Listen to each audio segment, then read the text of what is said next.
ಹಣ ಬಿಡುಗಡೆ ಮಾಡ್ಬೇಕಂತೇಳಿ ಆದೇಶ ಆಗಿದೆ ನಿಮ್ಮ ಅಭಿವೃದ್ಧಿ ನಿಗಮಗಳಿಂದ. ನಾವು ನೇರವಾಗಿ ಅಭಿವೃದ್ಧಿ ನಿಗಮದಿಂದಲೇ ದುಡ್ಡು ಕೊಟ್ಟಿದ್ದೀವಿ ಕಾರ್ಯಕ್ರಮಕ್ಕೆ. ಅದು ಟೀಸರಿಂದ ಬಿಡುಗಡೆ ಆಗಿದೆ. 5 ಕೋಟಿ ಟೋಟಲ್ 5 ಕೋಟಿ. ಆಮೇಲೆ ಲೆಕ್ಕ ಕೊಡ್ತಾರೆ, ಇದು ಖರ್ಚು ಮಾಡಿದ್ವಿ ಏನ್ ಮಾಡಿದ್ವಿ ಅಂತ ಲೆಕ್ಕ ಕೊಡ್ತಾರೆ.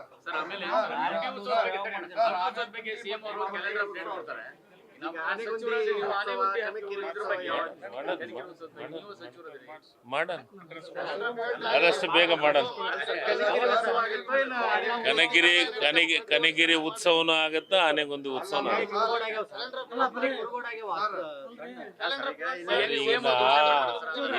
ಇದನ್ನ ಕ್ಯಾಲೆಂಡರ್ ಆಫ್ ಇವೆಂಟ್ ನಿಮಗೆ ಎಷ್ಟು ಕಾಳಜಿ ಇದೆಯಲ್ಲ, ನಿಮಗಿಂತ 2 ಪಟ್ಟು ನನಗೆ ಕಾಳಜಿ ಇದೆ.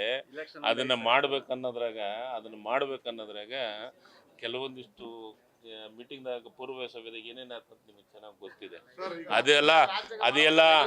ಅದೆಲ್ಲದ ಚರ್ಚೆ ಮಾಡಿ ನಾಳೆ ಅಲ್ಲಿ ಜನರನ್ನ ಕರೆದು ಕುಂತು ವಿಚಾರಣೆ ಮಾಡಿ, ಜನರು ಪ್ರಪೋಸಲ್ ಬಂದಿದೆ, ದುಡ್ಡು ಬಂದಿದೆ. ಆದ್ರೆ ಅದನ್ನ ಅಲ್ಲಿ ಲೋಕಲ್ ಕುಂತು ಚರ್ಚೆ ಮಾಡಿ ನಿರ್ಧಾರ ಮಾಡ್ತೀವಿ.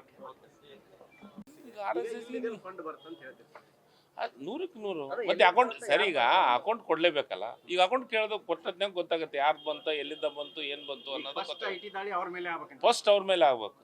ಯಾಕಂತಂದ್ರೆ ಅವ್ರ ಆಫೀಸ್ ಅವ್ರು ಇಲ್ಲಿಂದ ಬಂತು ದೇಣಿಗೆ ಕೊಡ್ಬೇಕಲ್ಲ ಅಕೌಂಟು. ಈಗ ನೀವು ಒಂದು ಸಣ್ಣ ಸಂಸ್ಥೆಯನ್ನ ರಿಜಿಸ್ಟರ್ ಮಾಡಿದ್ನಂತಂದ್ರೆ ಅದಕ್ಕೆ ಎಲ್ಲ ಪ್ಯಾನ್ ಕಾರ್ಡಿಂದ ಹಿಡ್ಕೊಂಡು ಆ ಸಂಸ್ಥೆ ಆಧಾರ್ ಕಾರ್ಡು ಎಲ್ಲಿ ಏನು, ಎಲ್ಲಿ ಬಿಡ್ತೀವಿ, ಯಾವ ಊರು ಏನಂತ ಕೇಳ್ತೀರಿ. RSSಗೆ ಯಾಕೆ ಕೇಳಬಾರ್ದು? ಪ್ರಿಯಾಂಕವ್ರು ಕೇಳಿದ್ರೆ ತಪ್ಪೇನಿಲ್ಲ. ಅದು ಅಕೌಂಟ್ ಕೊಡಬೇಕು, ಕೊಡಲೇಬೇಕು.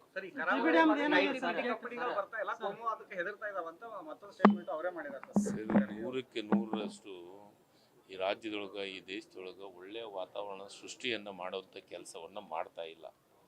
ಕೋಮುವಾದದಿಂದ ಬೇರೆ ಬೇರೆ ರಾಷ್ಟ್ರದಿಂದ ಬೇರೆ ಬೇರೆ ಇಂಡಸ್ಟ್ರಿಗಳು ಬರ್ಬೇಕಾದ್ರೆ ವಿಚಾರ ಮಾಡ್ತಾರೆ. ಮತ್ತೊಂದು ಬೇರೆ ಯಾವುದಾದ್ರೂ ಕೆಲಸ ಮಾಡಲಿಕ್ಕಾದ್ರೆ ವಿಚಾರ ಮಾಡೋದು. ಯಾಕಂದ್ರೆ ದೊಡ್ಡ ಪ್ರಮಾಣದಾಗ ಇನ್ವೆಸ್ಟ್ಮೆಂಟ್ ಮಾಡೋ ಹೊತ್ತಿನೊಳಗೆ ಒಳ್ಳೆ ವಾತಾವರಣ ಇದ್ದಂದ್ರೆ ಆ ಇನ್ವೆಸ್ಟ್ಮೆಂಟ್ ಮಾಡಿದ್ದಕ್ಕೂ ಸಾಧ್ಯತೆ ಆಗುತ್ತಲ್ಲ. ಅದು ಸತ್ಯ ಐತೆ, ಅದ್ರಾಗ ಏನು ಹೇಳೋದು. ಕಲ್ಯಾಣಕ್ಕೆ ಬಿಜೆಪಿ ಅವರು